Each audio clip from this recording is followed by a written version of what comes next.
All right, well, welcome to the September meeting of the Beacon Historical Society. Give yourselves a round of applause for being here. If you don't know it, Beacon, this may shock a lot of you, Beacon is changing a little bit, right? And so it's up to all of us in this room to make sure that all the wonderful people who discover Beacon, and we are so fortunate to have them, right? But that they also understand our history and what makes this such a great place to live and work, right? So thank you for joining our mission at the Beacon Historical Society to promote, protect, and tell the story of Beacon. With that, now that you're all settled and you're all comfy, please rise so we can begin our meeting, as we always do, with a pledge to the flag of the United States of America. I pledge allegiance to the flag of the United States of America and to the republic for which it stands, one nation, under God, indivisible, with liberty and justice for all. Denny, did you want to lead us in the national anthem? No. You may be seated. Come on in. We've got some folks who are coming in. Oh, we've got some other young people here. What a great crowd we have tonight. I'm so pleased because you're going to be in for a treat, I know, after visiting with the Sloop Club folks a little bit earlier this evening. Please allow me just to do maybe 5 minutes worth of business here. I want to thank everybody who joined us for our second annual ferry night on the cruise, right? We went across the Hudson and we enjoyed dinner at, thank you. Enjoyed dinner at Billy Joe's. Just a relaxed night, celebrate our maritime heritage here in Beacon with our ferry that was one of the longest running in American history. We're going to continue talking about our maritime history tonight with our fabulous Sloop Club and the history of sloops here in the Hudson River Valley, which we should all know more about. I'm excited that our volunteers, many of whom are here tonight, are working on our next exhibit. And I'm going to tell you that it's not going to open until October 19th. But put that date on your calendar. It's going to be about the bridges of Beacon. Not just the big one, but about some other ones too. So you want to look forward to that. That's October the 19th. Coming up this Friday from 3 until 7 p.m., Castle Point is having a public open house for anybody that would like to come to celebrate its what? Excellent. Someone reads the newsletter. Thank you, Jesus. Okay. Castle Point was founded like the Elks and like the Memorial Building in 1924. And so it's celebrating its centennial. They are having an open house from 3 until 7 on Friday afternoon. And everyone is invited to go. I'm going to be talking a little bit about the history of Castle Point there on behalf of the Historical Society. But please join us. It is a fascinating history. Started as a tuberculosis hospital primarily for World War I veterans, and of course has changed over time, has always been a large employer and a big part of our community in Beacon, though it's officially outside of the city limits. Patrick Mescal, who you may have thought of as my 50-50 boy back there, my hot cover boy, who is like a cover girl, cover boy. He's been passing out our door prizes. Patrick, do you want to talk a little bit about, or you have some forms if they want to speak to you about our upcoming exhibit in 2025 about the Irish impact on Beacon, right? You have some forms. We're looking for, in the back, and we're looking for people to share stories of Irish immigration with us so that we can do an exhibit and have a program, and I'll let Patrick tell you a little bit about it. Good evening, ladies and gentlemen. One of the things we want to do for the month of March to celebrate St. Patrick's Day, which is about 6 months away, we're going to host a session for about 4 weeks in which we're going to talk about the impact of the Irish immigration here in the city of Beacon and in the village of Matawan, especially the village of Matawan. Just to let you know, we had 4 families that were interviewed this week. We have forms in the back. You can fill them out. Figure out what your ancestors' history is about, and also send it in to us at the Historical Society. So meet me on the back after the show is over. Thank you. Very good. We're excited about it. And Patrick Mescal, do not let the hoppers, if you're a hopper or hopper descendant, raise your hand. Don't let them out of the room until you get the hoppers' Irish story, right? Where did they immigrate from, Pat? All right. So we want to be able to tell stories like this. The first master at St. Joachim's was from County Roscommon. Aha. See? Very good. So it's going to be a fun exhibit, and it's an important story for us to tell. So I hope you'll help us do that. Coming up on November the 7th is our 8th annual, I can't believe it, 8th annual Beacons of History Awards. I'm so blessed. I'm speechless, Denny knows, to tell you. It appears to be our most successful to date. We have sponsors who are incredibly generous with us, but we also have an unbelievable response in terms of reservations. I only have 32 seats left, folks. So if you want to join us and you have not sent in your reservation, if you're a member, you got your invitation in the mail. If you want to join us on November the 7th at the Roundhouse to honor BVAC, Beacon Volunteer Ambulance Corps, and also Kenny Barisha from Brothers for his early investment in the East End, but also his investment elsewhere on Main Street in Beacon, please send in your reservations right away. I know a lot of you have already. And then one more announcement before I turn it over to our Sloop Club aficionados. I just want to tell you that as we have many years, we're going to be marching as Beacon Historical Society in the upcoming Spirit of Beacon Day, last Sunday of the month. And we're encouraging you, if you'd like to join us, whether you're a member or just a friend of Beacon Historical Society, we would love to have you march behind our banner with us. And we really love it if you want to put on a what? A costume or something, right? Diane, here she is Diane Lapis is typically the dummy light. And we have Madam Brett who marches with us and some other folks. So you don't have to wear a costume, but if you want to and you want to join us, we would love to have you join the Beacon Historical Society on Spirit of Beacon Day. So with that, it's really a pleasure for me to introduce to you Alan Thomas and my friend. What's that? Oh, I'm sorry. Okay. Let's see my distraction. And Tom from the Beacon Sloop Club.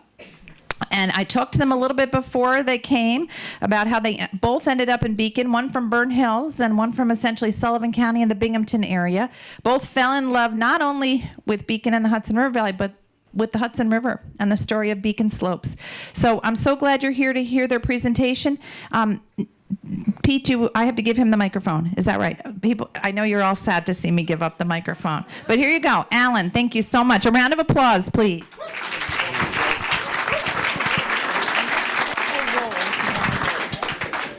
All right. I'm not used to using a microphone, so forgive me. I'm going to start with a presentation. We've got 55 years of a sloop club to distill down, so we'll go fast through some stuff and slow through others, I guess. I don't know how many people are actually familiar with the Beacon Sloop Club. I run into a lot of people who've been here a long time and never heard of us. And there are other people that know us pretty well. So I call this Think Globally, Act Locally.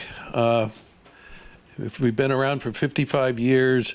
And the real theme is community involvement. Hopefully my technology works. For those that don't know, what is the Beacon Sloop Club? We're all volunteer. We're a grassroots membership organization. We were founded in 1969 and incorporated as a 501c3 in 1974. We're focused on the Beacon and Newburgh area. And we're chartered by Hudson River Sloop Clearwater. And I'll talk a little bit about what that means. Our mission is the preservation of the Hudson River and its environment, the fostering stewardship of the Hudson River through local community involvement, free public education programs, promoting and providing opportunities for free access to the river, and that's getting more and more important. Promoting the art of sailing, and practicing and promoting sound environmental practices. Come on. All right. My thing is getting order. There we go. So who are we? Our current membership is about 275. 30% of them are Beacon residents. That's by zip code, not necessarily by city boundaries. Our president is here right now. We have a president, Rob May, vice president Vince Farina, treasurer Andy Verdile's here, secretary Trish Murphy's here. We have an executive committee made up of officers and committee chairs. We have 4 actively sailing Woody Guthrie captains. Tom Labar is one of them, and he's been on the Woody since the Woody was built. We were all volunteer, no paid staff, no office, And this is my pitch. We need new blood all the time, so come on down. We need committee chairs, we need event organizers, we need potential captains, we need festival workers, so there's a lot of opportunity. And well, what do? We have free educational sales on the Woody Guthrie. We run free riverfront festivals. We manage the harbor, or the mooring field in the Beacon Harbor. Our volunteers install the docks, install the moorings. Educational programs on the environment, on local interest. We run a sailing class. We have a solar trailer that provides power for our festivals, and selectively at local events for other nonprofits, if we can get the people to support that.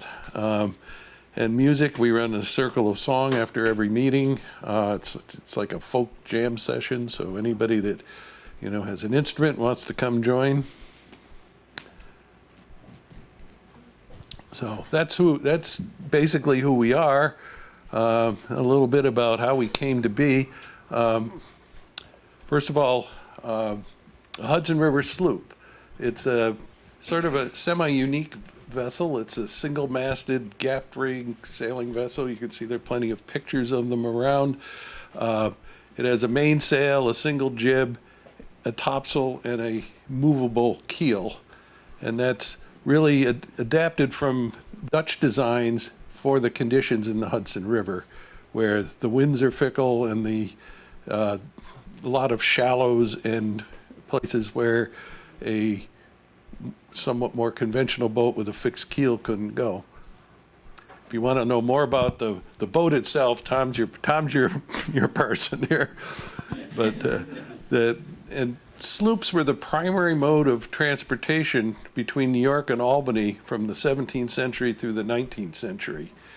And you would find as many as 50 sloops sitting out here in the Newburgh Bay, waiting for the tides to change to go through the highlands. There were literally hundreds of sloops plying the river, taking everything from farm goods to people up and down the river.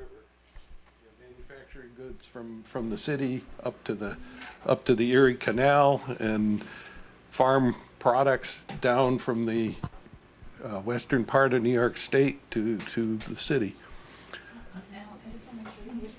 Oh, I'm sorry. I warned you. It's like I'm not used to the microphone. So you can see, here's a whoops. I shouldn't. There's a lithograph here of what it looked like going into the Highlands, sort of idealized with all the different boats in there. A sloop in New York Harbor, and one of the last operating sloops in 1909, and the last commercial sloop was abandoned in 1919.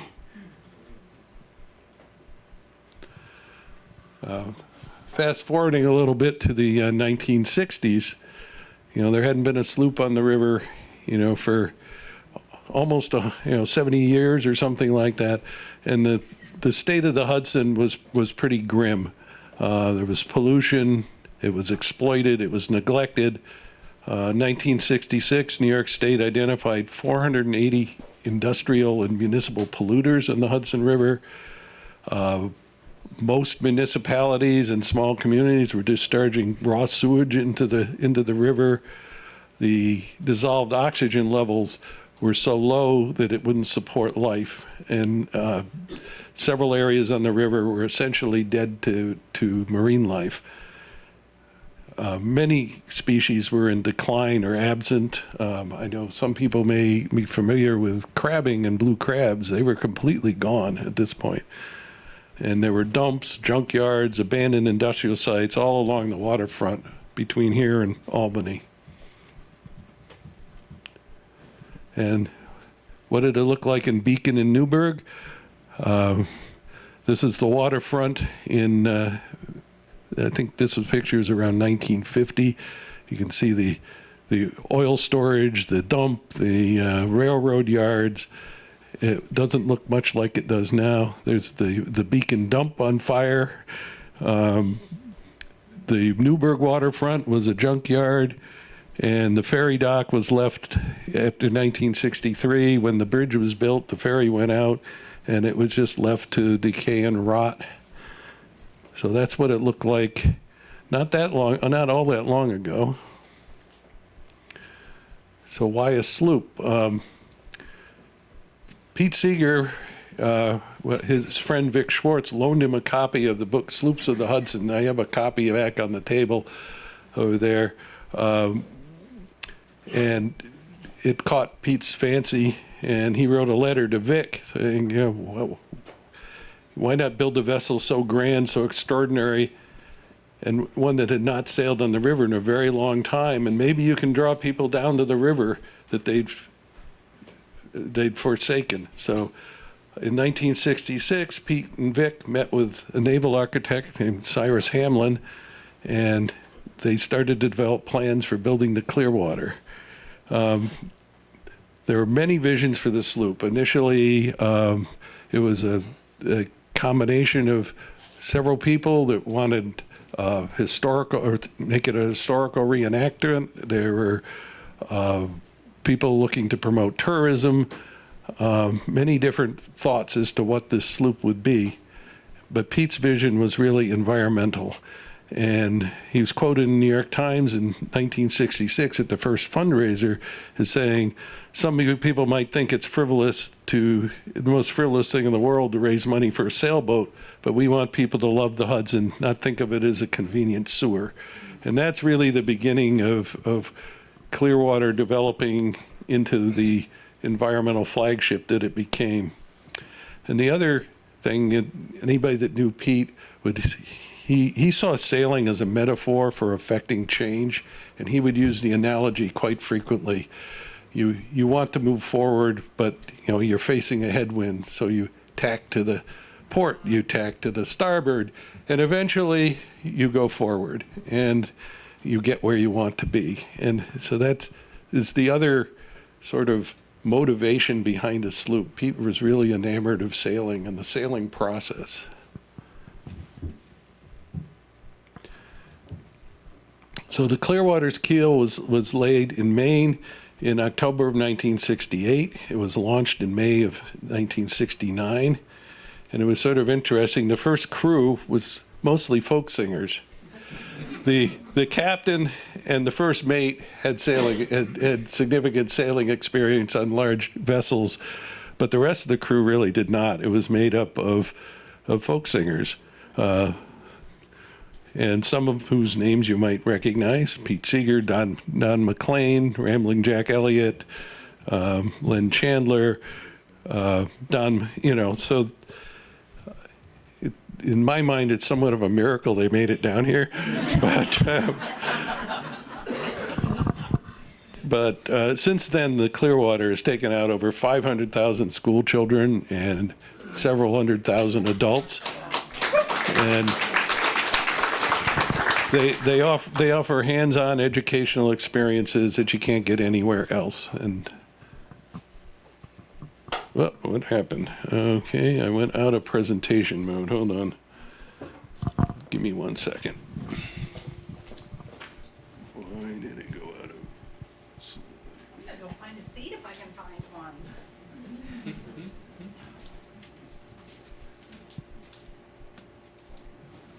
All right, sorry about that. So,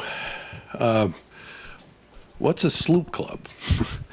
The sloop club started in sort of an odd way, in that Pete's initial idea for the Clearwater, when they were trying to raise money, was to form sloop clubs up and down the river.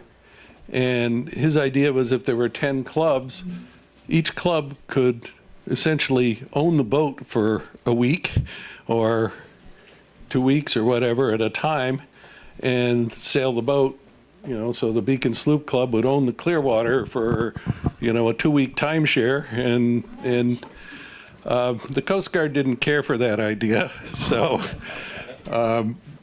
the sloop clubs evolved into a network of support organizations with a local focus. So the idea was that each little city, town, and community up and down the river would have their own sloop club, and support the Clearwater and also support their local community. And a few quotes from Pete, a good sloop club will develop a wide range of membership with a variety of activities suit many different kinds of people. The idea is to have fun, but also do something of value, especially in creating awareness among all people in your community. And he emphasized all, so it's not just people that are of one political bent or another. It's serving all the people in your community.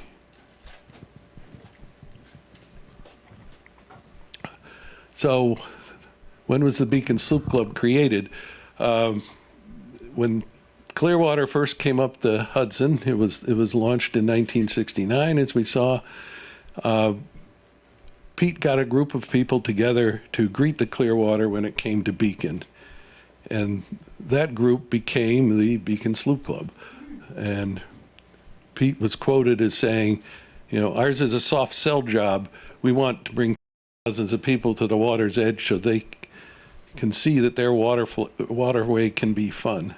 And that is really the key to the Sloop Club and to Clearwater. We're really not about, marching down the street and being strident about issues. We're really about education, bringing people together, bringing people to the river, and letting them figure it out that it's something that's good to protect. So, and this is the original group making the banner in 1969 to welcome Clearwater. Oh, come on. I don't know why it wants to do this. I apologize.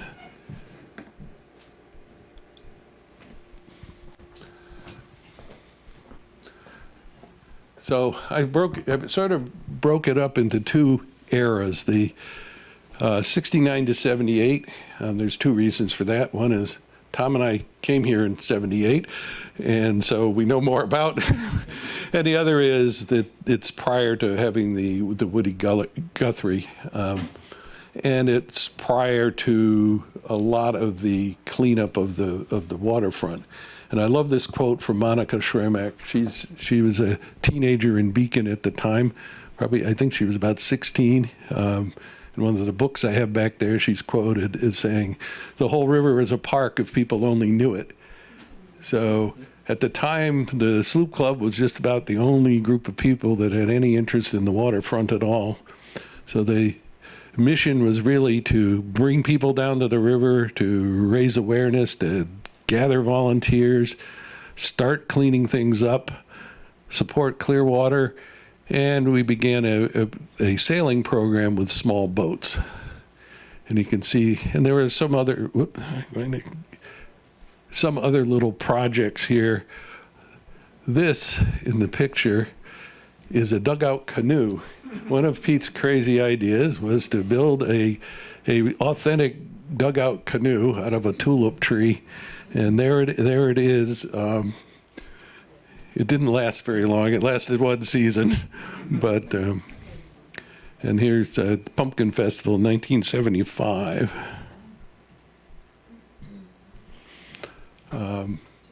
Many people are familiar with the clubhouse down on the river. The clubhouse was the ferry diner. It was opened in the 1920s. I don't have as much information about it as I would like, and maybe there's somebody in the Historical Society that can answer more about it. We know it was run by Charles and Michael Messina from 1949 until the early 1960s, and it was abandoned prior to 1963 when the bridge went in. By 1970, it had rotted floors, it was decaying, there are no facilities, and it was slated for being demolished. But the Sloop Club took possession of it at the suggestion of City Councilman Joe Gallo, and he brought Pete down there. He crawled through the window, fell through the floor, and we've been there ever since. The Sloop Club has owned rehabilitating it, expanding it, maintaining it for over 50 years. And we finally after being squatters, signed a lease with the city in 2011. So we're now legally there, which became more and more important as the waterfront becomes more and more developed, and we're not the only ones there anymore.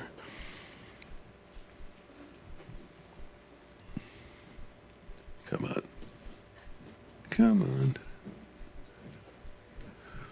So what else was going on at that time? The Clean Water Act was signed in 1972.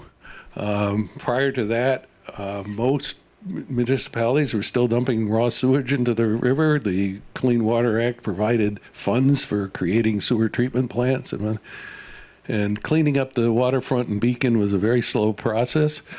You can see swimming and wading and what was not allowed. There was, it smelled like raw sewage. We had Sloop Club members. This is Betty Harkins, one of our longtime members, monitoring water quality on the waterfront. The Sloop Club was collecting all the debris from the abandoned docks and ferry piers and selling it as firewood. And using it as firewood, I should say, too. So that's sort of where we were when the Sloop Club started.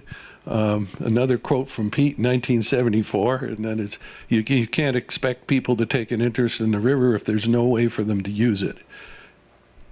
And that led to a campaign to create the Riverfront Park.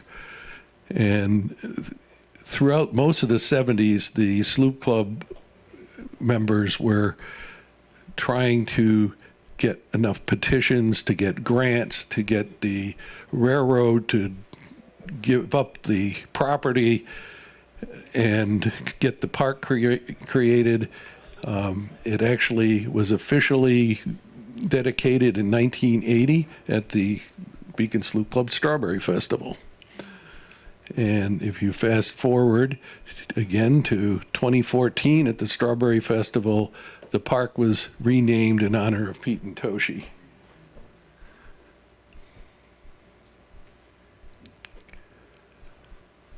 So part of bringing people to the river is running the free riverfront festivals.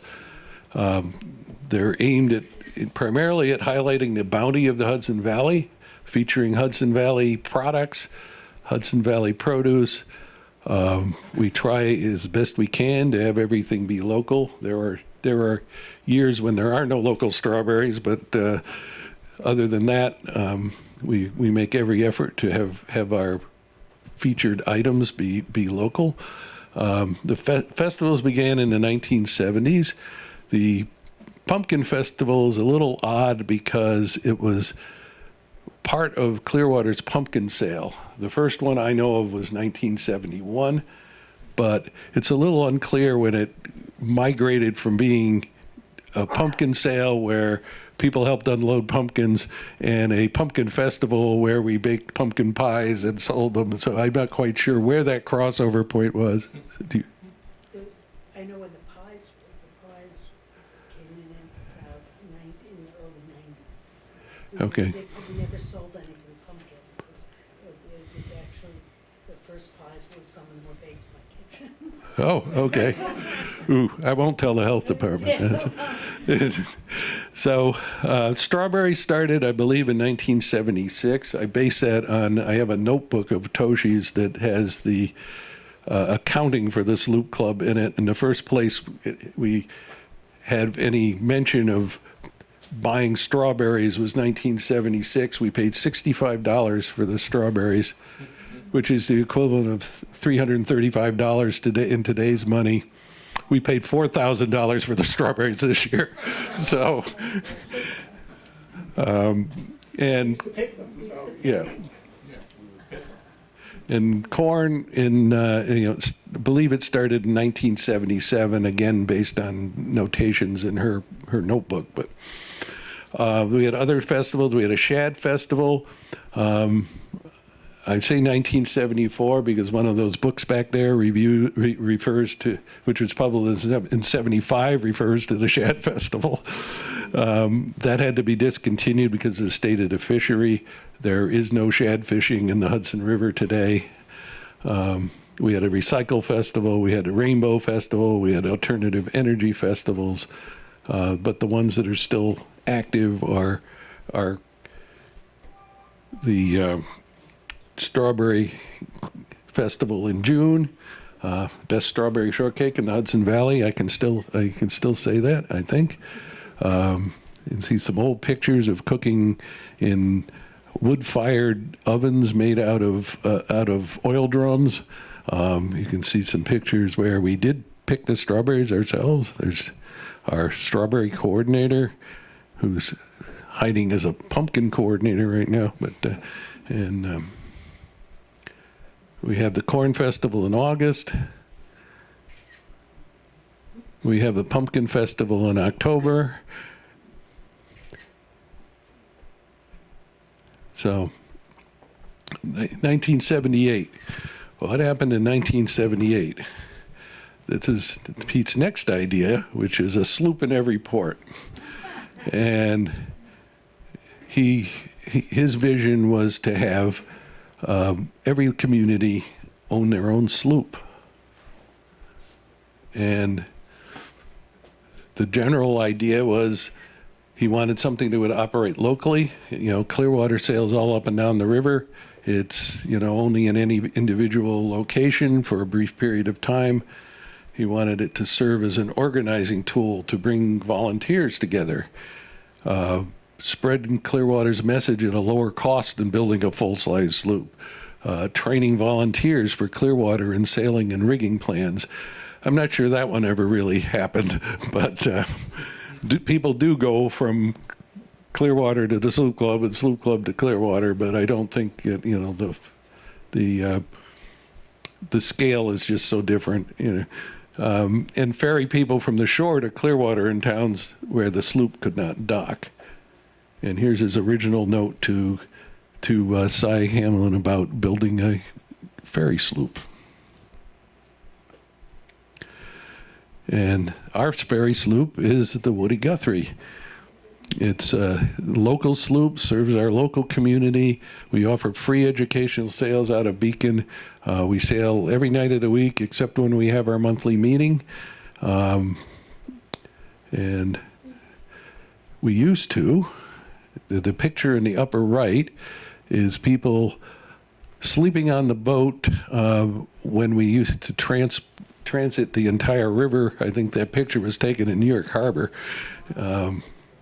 That doesn't happen so much anymore, or at all, partly because we've sort of aged, the current crews have sort of aged out of that, and pumpkin sail doesn't happen. When the pumpkin sail happened with Clearwater, we would you know, follow the sloop up and down the river. The Woody Guthrie was launched in 1978. It was built at the Bearsville Woodworking Cooperative. It was christened by Marjorie and Nora Guthrie. Marjorie was Woody's second wife, and Nora was his daughter. And we take more than 1,000 people a year aboard for free sails.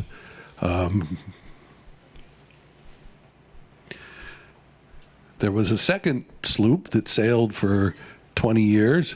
The Sojourner Truth was launched in 1982. It was based in Ossining, and it was made out of ferro cement from a mold of the Woody Guthrie.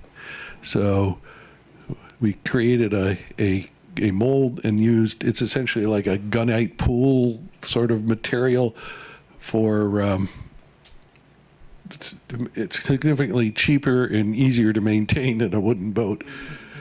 But the Sojo was lost on the rocks during a storm in 2002. And the downside, I think, of a cement hull is it cracks, and you know it's a little harder to repair than a wooden boat. That if you lose a plank, you can do something about it. But we've recycled bits and pieces of it, and they're still on the Woody. So there are parts of the Sojo that are still around. We still use. So one of the big problems we have is maintaining a wooden boat.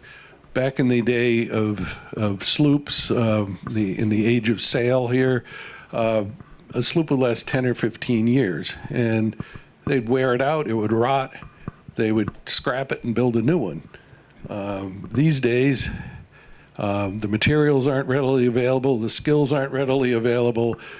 We need to make our sloops last. The Clearwater's been sailing for 55 years, the Woody's been sailing for 43 years or something. We had a few years off, but just some of the recent work that's gone on. In 2000, we refastened all the planks. We put a new deck in 2006. We did a centerboard trunk in 2008, a new cockpit in 2011, and then there was a major restoration in 2015 through 2017. So it's a constant battle of repair and restoration on the boat to keep her sailing. And I highlight the restoration because it's just a great story of volunteerism. 2013, we determined it just was not safe to sail it without replacing frames and planks. We needed to raise $360,000 in order to do that. And through grants, donations, fundraising events, community support, large and small, we were able to raise the money. And I thank anybody and everybody in the community, if there are people here that contributed in any way, we thank you. If you came to an event, if you made a donation.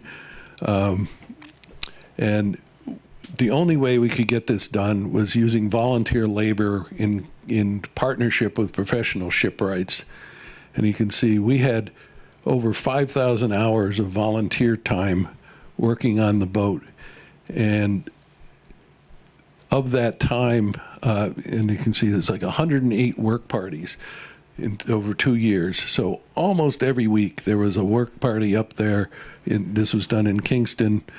These are all our members and volunteers, cutting planks, making ribs, and along the way we learned a lot of new skills, and it's really was just a tremendous effort, and it says so much about the community. We were able to get that level of support. We had 66 different volunteers up there doing heavy-duty carpentry that, it's not the stuff you do at home.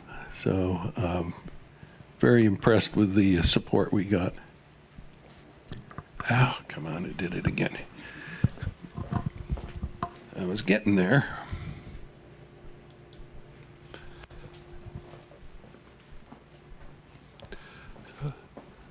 So,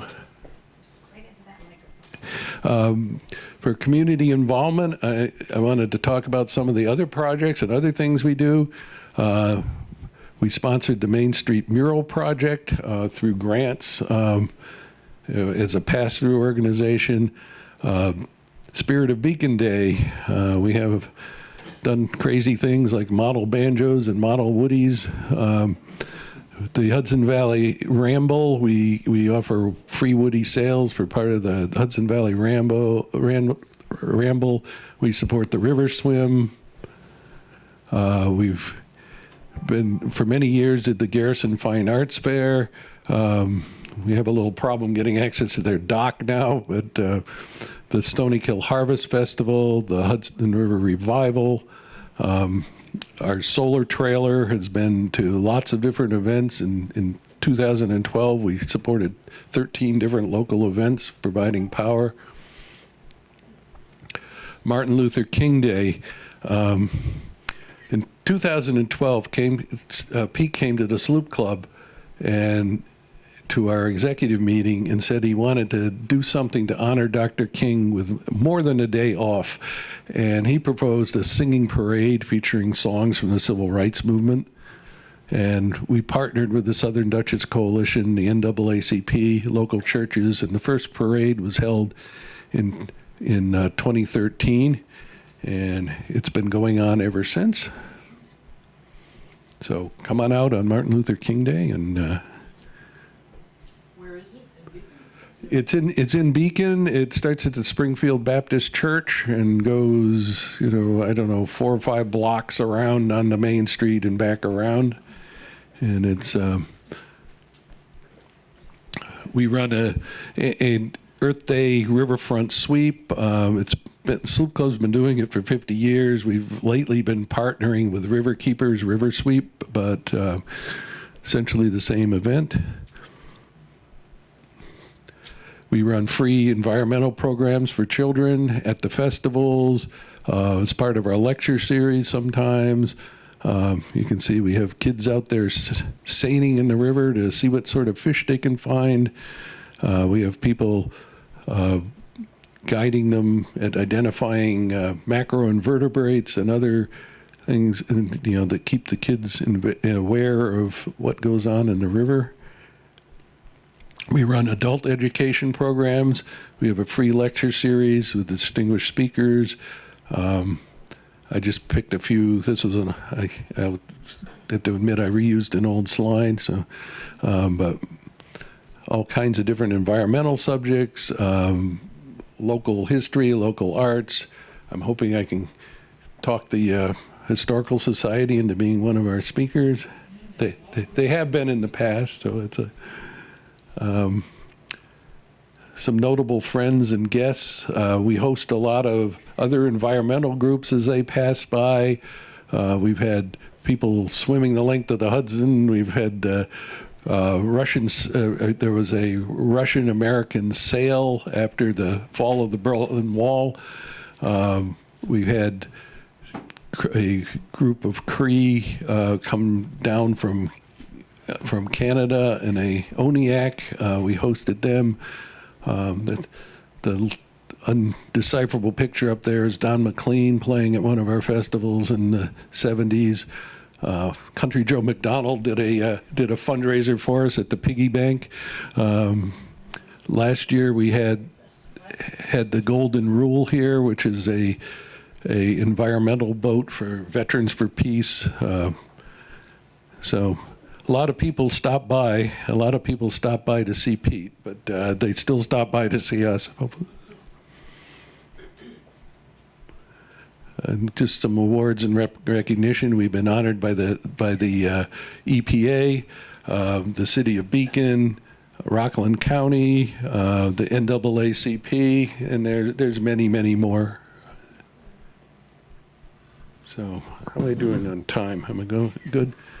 So I wanted to take a minute and sort of talk a little more about the future. It's sort of history that we can influence. So I figure it counts. The river's cleaner. We have a park. Are we done? Why do we still need a sloop club? And well, the first thing I would say is climate change. This is a picture Tom took of the sloop club. We've been flooded 3 times this year already. And long-term data from the Poughkeepsie Water Treatment Plant shows that the temperature in the river has gone up. It's up about 4 degrees Fahrenheit. That's enough that impacts some fish. It impacts the oxygen levels in the water. The temperature variations are becoming more extreme. There's there's a decrease in dissolved oxygen, which at some point is going to affect all the life in the river. We have larger, wetter storms. We get more runoff from combined sewer systems. And the water level is going up. The Hudson River's risen 13 inches in the last century, and it's increasing. Some of the more alarming projections say 6 feet by the end of the century. I think the mean projection is somewhat more like 2 feet, but there's still PCBs in the river. I know if people are familiar, GE dumped PCBs into the river from 1947 to 1977 in its plants up in Hudson Falls and Fort Edward. It's a known carcinogen. It's a bioaccumulator. It builds up through the food chain. In 1975, the Department of Health issued advisories for eating Hudson River fish. And in 1984, 200 miles of the Hudson River was declared a Superfund site. And we're still a Superfund site. In 2015, GE completed 6 years of dredging and capping of hotspots, which was supposed to solve the problem, but just this July, the EPA issued their third 5-year assessment of the cleanup, and they concluded there's still insufficient data to determine if the cleanup was effective. So there's a consortium of environmental groups of which we are loosely, Clearwater is a member, we are loosely associated, that looked at the same data and says, you know, it's not inconclusive, it just isn't there, you know. So public comments are open until October 8th. If someone would care to make a comment, the fish advisories remain in effect, and, you know, my assessment of the data is, you know, it's just no way is it behaving according to the models that the cleanup was based on, and it's very, very unlikely that it's working at anywhere near the rate it was supposed to. So don't eat the fish. Other issues, power plants. There are lots of issues with power plants, but one of the bigger ones is their cooling systems kill fish, and they kill young fish, they kill embryos, they kill eggs, and they keep popping up. Indian Point is closed. That was the biggest offender by far, but you know, I know people may be familiar with the dance gamer plans. There are, they pop up every day, one form or another. So Indian Point's being decommissioned, but how that happens needs to really be, you need to pay attention.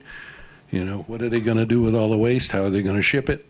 You know, their proposals to put it on barges and float them down the river. Well, you know, their proposals to put them on railroad cars and bring them through the valley. You know, so it bears paying a lot of attention to. Invasive species, new ones recently have been mitten crabs and the round goby. Native species are endangered or in decline. The Riverkeeper and some of the other organizations are suing over the sturgeon kills in bycatch.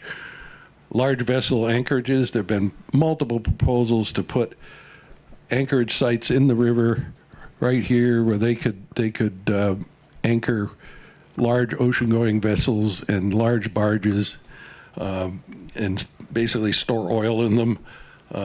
New York City storm surge mitigation, all the plans for, you know, putting barriers in New York City affect what happens up here. And one of our favorites, plastic everywhere. You know, we're all drinking it, we're all eating it. We don't really want it really want it in our water. And the other one is just development. You know, the river is cleaner. You know, Clearwater and the environmental movement is a big success here. If you go out, one of the questions we get very frequently of people out on the Woody is, it looks beautiful, you know, why should we be worried? And when it looks beautiful, people want to live by it, people want to build on it. And the Sloop Club was really founded on the idea of access for everybody, and that's something we continue to have to deal with. So what can you do? You can come to the river, enjoy, learn about the river, care about your environment, get involved. You can come to our monthly meeting, first Friday of every month at the Sloop Clubhouse. We have a potluck dinner at 6:30 and business meeting at 7:30. We have announcements, upcoming events, so if you have an event and you want to come publicize it, you can come make an announcement. We have a circle of song at 8:30-ish. Bring an instrument and join in, or just enjoy the music. And I think this thing is not going to work. I'm going to skip that. We have free sales on weeknights on the Woody Guthrie. Our captains and crew are knowledgeable of local history, of ecology. We can answer your sailing. We'll answer your questions about anything you want. You call Susan over here for a reservation. You can come to a festival. There's one left this year, the Pumpkin Festival on October 20th. Volunteers are always welcome. If you feel like doing some work, we can find a place for you. Become a member, become a volunteer. I mean, work at a festival, join a crew, woody maintenance, all sorts of skill levels. I mean, there's simple things like we need people to hold things, carry things. We need people with carpentry skills. We need people, with all sorts of a variety of skills. Clubhouse maintenance, lots to do there. Community outreach, fundraising, environmental education. Join a committee and work with teens and young people. We are always looking for somebody to help us bring in the younger crowd. So that's it. And I want to thank. I do have one more thing to end with, but so I want to thank all the people that contributed, and most of all, I want to thank Pete and Toshi. We wouldn't be here without Pete and Toshi. And I don't know if this is. Why isn't this is not picking up my. Come on. Yeah. In Beacon, community members take to sailing. There's something addictive about being out here. It's something I look forward to doing every week. On the Hudson River sits the Woody Guthrie, 46 feet long and 11 feet wide, made entirely of wood. This sailing vessel gives pride to the Beacon Sloop Club. Most communities don't have something like this, available to them. And I think part of the whole concept of the club, the mission of the club is to make the river and sailing accessible to all people. There's never a charge to come on the Woody Guthrie. It's free to anybody. Anybody can come on the boat and see the river and learn about the river and learn about sailing. You're going to make a twist and whip it over the top. There you go. Everybody sit nicely together. All right. We're all volunteers, and what we do is just take people out for free sails, and that's really what the Sloop Club is all about. Every night, a different captain and crew take anyone who wants to sail out on the water, where they get to experience the great natural resource of the Hudson River. Take people out so they can understand, what a beautiful resource we have here, and to get them out on the river and say, hey, listen, this is something that is important. Maybe have some ownership of the water and the river, and to try to keep it clean. It's about gaining knowledge, understanding not only sailing, but the river and environmental concerns, and then teaching that to other people. This is called the Woody. See, it's dropped it all the way down. The Woody Guthrie is part of a sailing program for members of the community to come out on the water and sail. We all love to sail, and that's one of the reasons that we're all here, but to take people out and to see their faces when they come out on the water and really enjoy it, especially when you have a nice wind and people are not used to that, and suddenly they're out there and the boat is starting to move. I mean, the boat weighs 9 tons, so when it takes off, it's a really thrilling experience. So for us, it's wonderful because we love to sail, and to watch the folks who come out with us, it's a great experience. Basically, what you want to do is you want to be kind of off the wind just enough so that you can move through it. Or, if you want to learn, you can take their class. I mean, we're all about teaching one another. We get new crew, it's passing on that information to new people. Let them do it. They should be the ones that are handling things and just kind of overseeing what they're doing. Mara and her husband took the sailing class. We got to see them for the first time out on the water, putting the skills they learned to good use. You're on the windward side. You're gonna I'm going to take the slack out of it, and then they're going to do the secure. Okay. I do a lot of volunteer work, and I love to sail, and they were looking for volunteer sailors, so it just all fit right when it was supposed to. This crew is so friendly, and the dynamics are great, and everybody's here to teach everybody else. We're all here for the same point, is to serve the community and make a great trip for everybody. I've been here a lot, just a short amount of time. Ready about? Ready? The importance of the Beacon Sloop Club and the Woody Guthrie is more than sailing. It's giving back. It's creating advocacy for the river. You know, this is your river. This is, you know, something that you should be involved with. You should want to protect. You should want to keep clean. And then the rest of it's just have a good time and come out sailing. The Woody Guthrie is back in Beacon Harbor and scheduling free evening guest sales. Call Susan to sign up, or for more details, visit beaconsloop.org.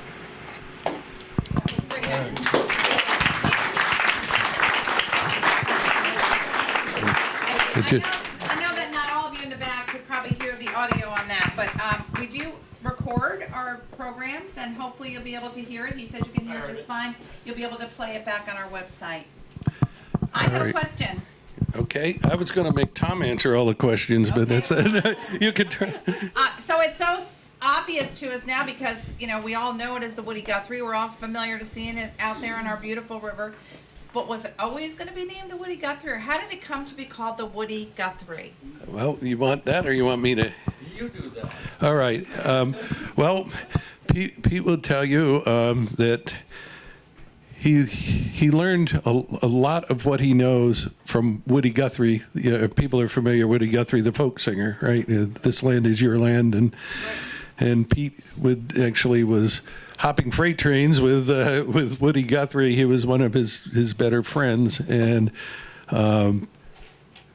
Woody was, you know, died young of a, you know, hereditary disease, Huntington's chorea, and it was named after Woody to honor Woody as Pete's friend. And initially, Pete owned the boat. He paid for it. It was actually owned by him until, 92 or something like that, when he donated it to the Sloop Club. But it's always been used by the Sloop Club for the environmental and education purposes, just under Pete's ownership. Well, we are all so grateful for what you do for our community. Can I ask anybody who's a member of the Sloop Club to stand or raise your hand so we can thank you for what you do? We're so fortunate to have you here. Maybe this time for one or two questions from the audience. Anybody have a question? Denny? How many sloop clubs are there? The question was, how many sloops are there? No, sloop clubs. How many sloop clubs there are? There are still about 6 in existence, from Albany down to Sandy Hook. There's only a few of them that are really, really active. And I mean, no, it's basically financial, and also getting the people involved again, because it takes a lot of money and time to run a sloop club, and especially if you have a boat to sail. There's ferry sloops that are down in the Hastings area. They're the ones who had the Sojourner of Truth, and now they have a smaller boat that replaced it.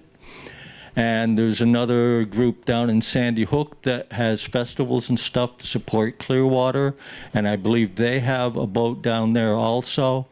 But all the other sloop clubs, the New York City Friends of Clearwater, the Albany and Kingston areas, they basically are in name only. They have a few members, but they don't have anything really sailing-wise. But there is a new sloop club. There is a new one? In Hudson. Hudson, yeah. Oh, okay. Friends of Clearwater in New York City has a very fine radio program. Right. Yeah. Maybe one more question. Anybody else have a question? Sailing question, please.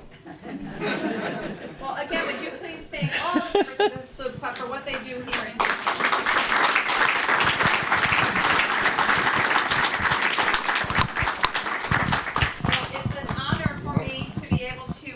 present to the Sloop Club representatives today a small donation on behalf of the Beacon Historical Society to continue your work, your educational work.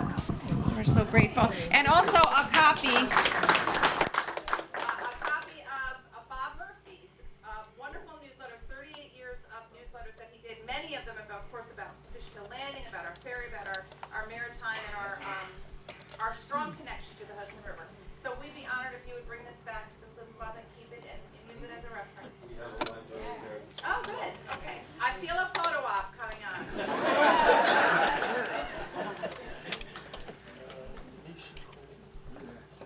Tom is rocking the Pumpkin Festival shirt. Do you all appreciate that?